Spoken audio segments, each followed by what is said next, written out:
mak mana dwani mondo mi ichiwnwa ote mari kotenore koda lal mar Raila kaka jadolo kaachiel koda tije makare mabende ne otimo e yiero e rieyo konde duto ma pacho ka. Okana ol gi nuoyo Cyprus ne wakuyo to kendo pod wakelo kuyo marwa ne jo Kenya, oganda Luo to gi family mar Raila. En gima lit kendo buogo ahinya. Jaduong' jakom Raila Amolo Odinga ne en ng'ama wan go machiegni e weche mathoth to moloyo weche lemo.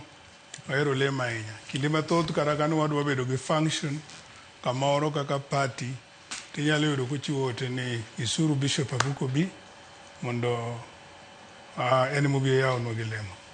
Kendo natimo mano ka chunya morgo nikech nang'e ni jok motelo na ma adwa na lem kalamo Nyasaye mondo okony ngimagi gin jomohero lemo no ka chunora kuomgi. Kendo nokawo leadership malich ahinya kuom mano.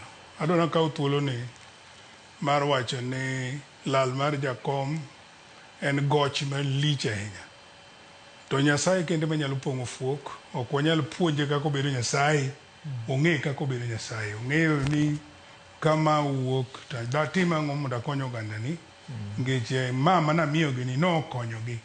Kama osewuok to okone Joshua ni akelo ni lando tho mar Musa, Joshua koro kawo tich mondo iti. Koro Nyasaye mong'eyo gima biro timore. Adwa na adhi amedi mapiyo piyo Cyprus ni amor gi gima neno ka koro timore sani. E ute fwambo kod keyo aneno ka teko moro siwuok ma jothurwa koro wuoyo ka giwacho ni gidwaro kwe. Sama koro irwago Raila koro gidwaro kwe. Amor gi gik maneno ka jatend boma ma Kisumu maduong' Abalawanga wacho ka loso chenro mar rwako ringre jakom Raila Amolo Odinga kiny kod yudhe ma Kisumu gi gik ma giwacho. Awinjo kaka Senator Oburu ma koro sani interim chairman, interim party leader mar ODM wuoyo very passionately gi chunye te ni gini koro wadwaro kwe. Awinjo kaka jaode be wuoyo. Adwa na conclude kata tieko kanyo kawacho ni kare ka nitie ng'at modhi okelo koko Kisumu kata odhi okelo koko Bondo to ok en Jaluo, ok en onagi, en ng'at moa kama chielo. Nikech onagi mopangore koa Nairobi ka nyaka Bondo nyaka Kisumu owacho ni gidwaro kwe. Koro kare gini ma gibed askeche mabiro rito kendo chiwo arita makare ne process mabiro dhi nyaka ik mar jakom. Waikore mondo wachung' kod oganda jo Kenya lamo to moloyo family margi to gi Joluowa ni Nyasaye throughout all this process one wagi wang'wa muol mondo watie kanyo.